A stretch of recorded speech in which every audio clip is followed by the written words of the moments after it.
Hello everyone.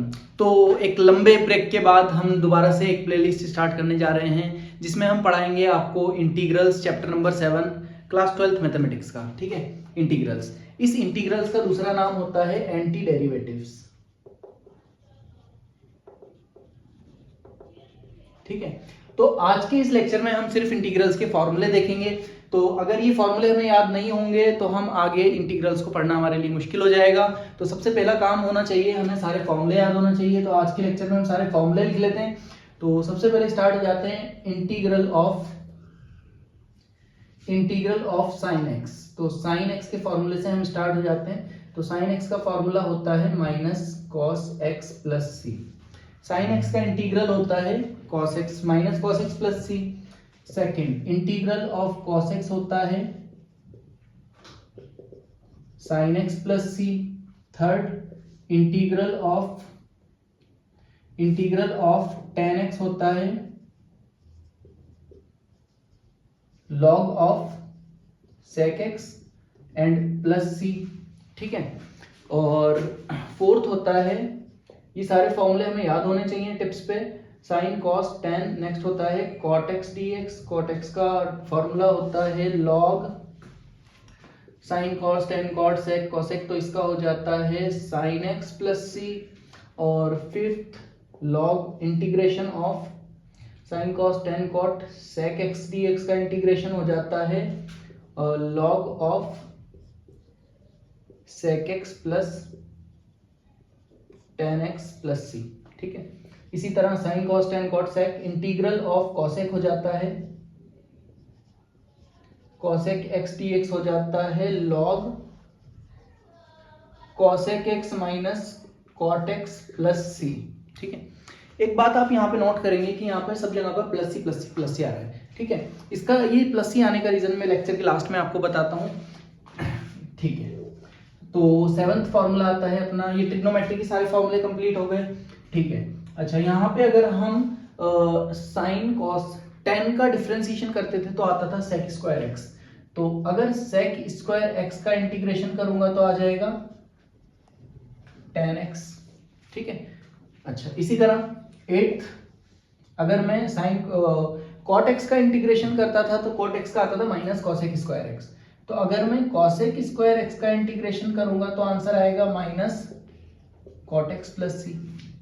तो ये उल्टा उल्टा क्यों हो रहा है? क्योंकि ये है एंटी डेरिवेटिव्स। जो डिफरेंशिएशन आता था, डिफरेंशिएशन का अगर हम दोबारा से इंटीग्रेशन कर देंगे तो वापस से वही नंबर बन जाएगा।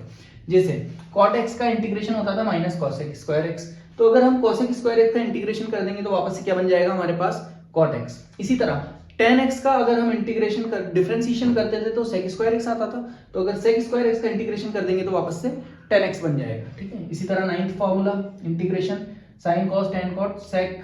अच्छा सेक एक्स का क्या होता था? Sec x tan x.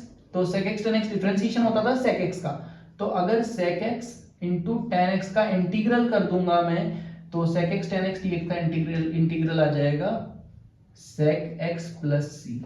ठीक है, इसी तरह कॉसेक एक्स का डिफरेंशिएशन होता था माइनस कॉसेक एक्स का डिफरेंशिएशन होता था minus cot x cosec x.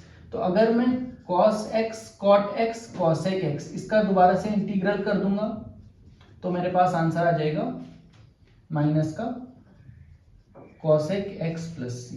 ठीक है, तो ये कुछ फॉर्मूले हो गए ट्रिग्नोमेट्री से रिलेटेड। ठीक है, इसी के साथ आगे चलते हैं।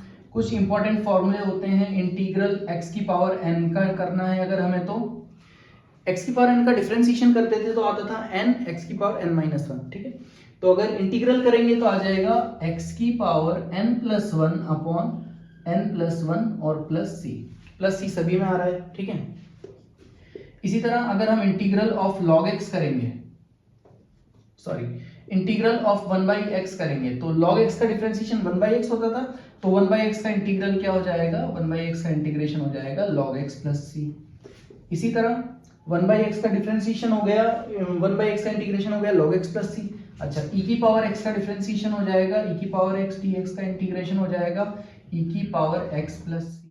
तो ई की पावर एक्स के इंटीग्रल्स के बाद हमारे पास नेक्स्ट आता है इंटीग्रल ऑफ ए की पावर एक्स डी एक्स। ए की पावर एक्स डी एक्स का इंटीग्रल हो जाता है ए की power x divided by log E base पर ए और प्लस सी। ठीक है, इसी तरह कुछ इनवर्स ट्रिग्नोमेट्रिक फंक्शंस के भी हमारे पास इंटीग्रल्स आ जाते हैं, जैसे कि integral of d x over root over 1 minus x square, ये होता है sine inverse x plus C.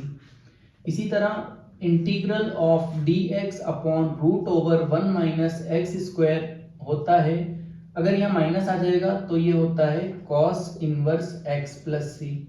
ठीक है, इसी तरह अगर मैं 17th फॉर्मूला लिखूं integral of d x upon 1 plus x square, तो ये हो जाएगा tan inverse x plus C. ठीक है, तो ये सारे फॉर्मूले अपन को लर्न करना पड़ेंगे, इसी के बाद हम कुछ आगे एक्सरसाइज वगैरह सॉल्व कर सकते हैं। ठीक है, तो आई होप आपको सभी फॉर्मूले याद हो जाएंगे। तो मिलते हैं नेक्स्ट लेक्चर में। उससे पहले मैं आपको एक चीज और बता दूं, मैंने जैसा कि बोला था कि ये c क्यों आता है इंटीग्रल में। अब मान लेते हैं कि मेरे पास कोई नंबर है, मेरे पास कोई फंक्शन लिखा हुआ है जो है x square plus 2x plus C.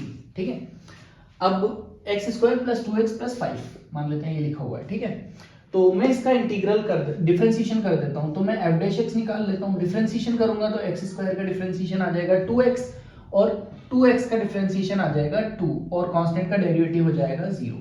ठीक है, तो ये नंबर आ गया मेरे पास, ये डिफरेंशिएशन होने के बाद मुझे नंबर मिला 2x प्लस 2। ठीक है, अच्छा अब अगर मैं इस नंबर का इंटीग्रल करूं तो वापस से मुझे ये नंबर मिलना चाहिए। ठीक है, वापस से मुझे ये नंबर मिलना चाहिए, मतलब ये फंक्शन मिलना चाहिए। तो अगर मैं इसका दोबारा से इंटीग्रल करूंगा, इंटीग्रल ऑफ 2x प्लस 2 का अगर मैं इंटीग्रल करूंगा तो 2x का इंटीग्रेशन हो जाएगा x square by 2 multiplied by 2, ये 2 अपनी जगह, x का हो जाएगा एक्स स्क्वायर बाई 2 प्लस 2 बाहर आएगा और 2 का हो जाएगा x। ठीक है, तो यहाँ पे मुझे मिला 2 से 2 कैंसिल हो गया, आंसर मुझे क्या मिला एक्स स्क्वायर प्लस 2x। ठीक है, अच्छा क्या आ रहा है answer x square plus 2x, जबकि आना क्या चाहिए था x square plus 2x plus 5। ठीक है, तो हो सकता है जिसका भी जो भी मेरे पास फंक्शन है उसका अगर मैं इंटीग्रल कर रहा हूं तो जब वो कोई फंक्शन रहा हो तो उसमें कोई कांस्टेंट नंबर भी रहा हो, तो ऐसा हो सकता है कि इसमें पहले कोई कांस्टेंट नंबर भी रहा हो। अच्छा, अगर हमें डायरेक्ट ये फंक्शन का इंटीग्रेशन करने के लिए मिल रहा है तो अब हमें पता थोड़ी है कि हमने किसी फंक्शन का अगर डेरिवेटिव किया होगा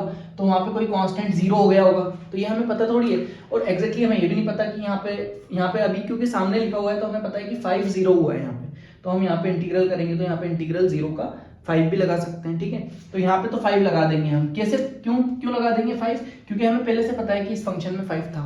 ठीक है, लेकिन इन केस अगर हमारे पास डायरेक्ट कोई फंक्शन दिया हुआ हो और उसको इंटीग्रेट करने के लिए बोला गया हो तो हम उसको इंटीग्रेट करेंगे, तो साथ में हमें जब तो पता नहीं होगा कि वहाँ 5 था या क्या था, तो हमें इसीलिए एक कांस्टेंट लगाना पड़ता है। ठीक है, चलिए इसी के साथ हम नेक्स्ट लेक्चर में एक्सरसाइज 7.1 से स्टार्ट करेंगे। ठीक है, तो मिलते हैं नेक्स्ट लेक्चर में।